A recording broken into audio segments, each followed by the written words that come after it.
চারিদিকটা কিন্তু বেশ অন্ধকার, যেমনটা তোমরা দেখতে পাচ্ছ। এখন বাজে ঘড়ির কাঁটায় ওই 5:30 মতন। আমি তো ঘুম থেকে উঠে পড়েছি, উঠে সোজা এসেছি রান্নাঘরে। রান্নাঘরে গিয়ে না আমি কিছুক্ষণ দাঁড়িয়ে ভাবছিলাম কি রান্না করা যায়।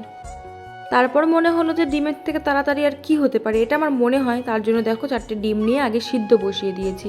আর এদিকে ডিম সিদ্ধ হতে থাক, আর তরকারির জন্য যা যা প্রয়োজন আমি সব কিছু তার মধ্যে গুছিয়ে নিয়েছি। আর ওদিকে চালটাও ভিজিয়ে রেখেছি।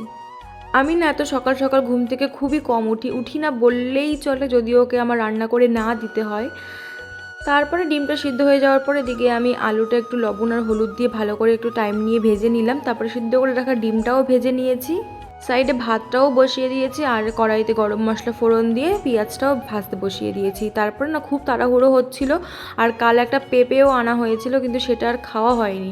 ভাবলাম ওকে অর্ধেকটা কেটে দিয়ে দিই, ও ঠিক টাইম করে খেয়ে নেবে। আমাকে না খুব তাড়া দিচ্ছিল জন্য আমি আর কোনো ভিডিও করতে পারিনি। এদিকে ডিমটা নামিয়ে ও বললো একটু সময় আছে, তার জন্য একটা বাটিতে জল নিয়ে দেখো ঠান্ডা হতে বসিয়ে দিয়েছি। একটুখানি বসাতে না বসাতেই ও বললো আর সময় নেই, তাড়াতাড়ি খাবার দিয়ে দাও, এবার বেরোতে হবে।